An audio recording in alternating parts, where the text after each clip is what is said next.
Alright, so pardon the birds. If you guys hear birds in the background, I got birds outside, they're making a lot of noise. Alright, so in this process here, what we're doing is rasping.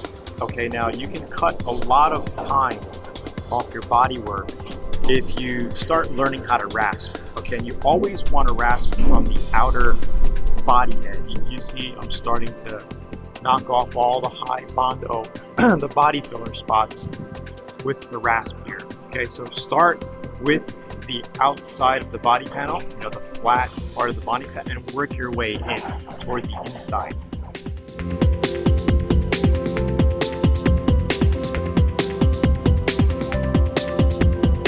And all I'm doing here is hitting the high spots down. So after you rasp, sometimes when you pull out dents, you're gonna pull out a little too far, right? And when you're doing your rasping, you're gonna hit the metal area. So all I'm doing here is just tapping down the high spots. And I'm gonna mix my Bondo. I'm gonna go over everything again, because you're gonna have to go over it, 2-3 times, sometimes up to 5 times if you have a big, huge dent that you're working on. You gotta go multiple times.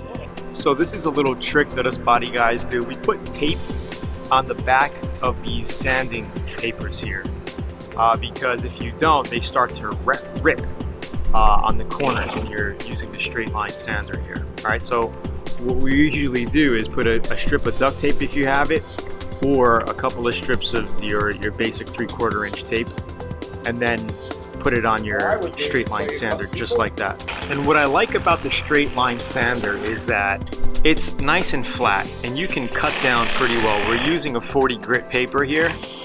Okay, so we could shape out and cut what we need to do. We had to add a little oil to it because it wasn't running right. And there is air tool oil that you can add a couple of drops into your air tools every once in a while. Just in here and full length, because I want you to see the process of how I use the straight line sander. Now we're going to be using the guide coat here. Basic spray paint, okay? I'm going to guide coat it, let it dry for 5-10 minutes. Then we're going to go ahead and use a block and cut it down with the block just like this. You can see how. And you're going to be noticing that all the low spots are going to stay dark, right? That's where you know you have to refill. So all you do when you're done and you see all your low spots is scuff that area up again and put a coat of Bondo in there. So as you see here, I'm mixing more Bondo up, and we are going to be covering all the low spots just like that.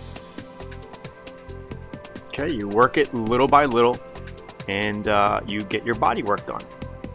Okay, I'm going to also use my finger here to help me out with the ridge.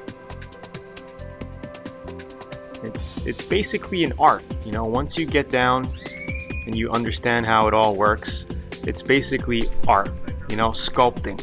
Now, as you see, this is Gary's first time laying Bondo. He's never done it before. He's a contractor, so he's done spackling in houses and whatnot, working on his own house and some customer stuff, but he's never applied Bondo like this before. And I think he's pushing a little too hard because you want to build it up. You can see the metal popping through.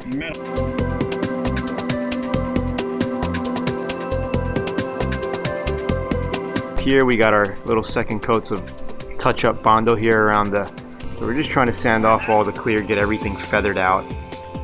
What I told him was every once in a while you want to hit the DA, right?